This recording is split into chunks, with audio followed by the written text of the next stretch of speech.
Get your jammies on, huh, bud? Early bedtime tonight? Is that what's going on, bud? Well, hey, we're back, and it's been a little bit of a challenge with the tomatoes. You know, keeping things going, keeping them healthy, especially these ones in the lower rack. They're not getting the sunlight. These upper ones are. But they're still getting some sunlight. What we're gonna do, I think, is gonna go through and we're gonna prune these tomatoes a little bit. You know, I don't like to do that until we're getting ready to plant them in the ground. But given that there's so many in kind of a small space,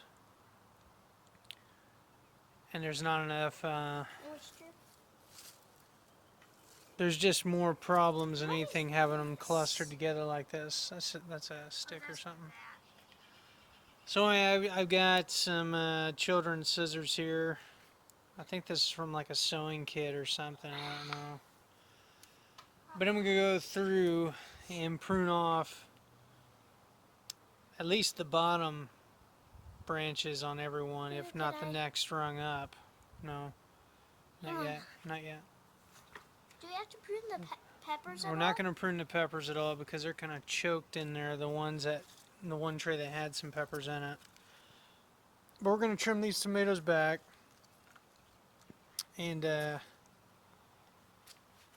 increase the airflow and also our ability to apply liquid fertilizer. We've got the Dr. Earth's mineral mix that we're going to apply. You can see the sun scald that some of these got when we first brought them up, and part of that is because, you know, I'm not here.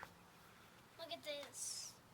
To wheel these in and out, you know, so the first time that we did bring them out into the sun a little bit, some of them didn't take too well, especially these ones on the outside. So anyway, we're going to go through and we're going to prune, create some air circulation, and then go ahead and feed them. You can already see, I mean, these, we really need to get these in the ground. They're already... This is like 1.5 feet. This one is. You can see that, but those are flowers that closed already. Or not closed already, but getting ready to open. Here's a set here.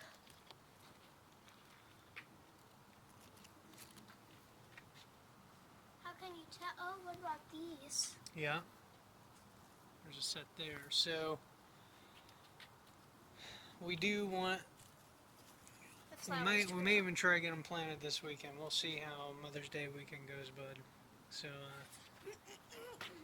I guess that's it for now. Until next time. Hey, Happy gardening. Bye. Look at today's garden. Well, welcome back. We thought we'd make a follow-up video that we'll attach to it, but here's all the... Here we pruned all 4 trays, took out all this bottom growth that was kind of choking the area to expose all the stems. Yeah, they're still here. Watch out. So you can see how clean that is. It's going to be a lot easier to apply the liquid fertilizer. Easier to monitor whether or not the tray needs to be watered. There's going to increase air circulation. Should cut down on diseases, and we can identify pretty quickly which ones are the healthiest. Now I will say that next year what we will probably do is start them in these trays and let them get so big and then move them to their own individual cells, because one thing I'm noticing about some of these is that the root system is not very developed, not as developed as it would be if they were in their own like 16-ounce cups. You know, and that's kind of to be expected given the tray here, and they're kind of shooting roots all over the place. But just to cut down on on the competition and to make sure that they're a little healthier, I will probably separate them sooner, or at the very least prune them sooner so that we can be consistent in applying the fertilizer, right, bud? Hey, Daddy, what about this? Should you prune that? No, that's top growth there. We don't want to top it. If you top it, It won't you're grow pretty as much fast? terminating the plant's growth. It's not going to grow because you're eliminating the growth tip. And you want to do that at the end of the season when they're like, 8 foot tall or whatever, and they've got tomatoes on them to force the growth into the fruit. You would top the plants to And here's our accelerate other trays. accelerate the growth of the Here's our other trays. fruit. Yeah, let's see if I can turn on the flash. Yeah, here we go. So we went through and did the same thing with our other trays. We went through, and you can see how closely they're planted there. Which again, But these are like all spaced. kind of live and learn.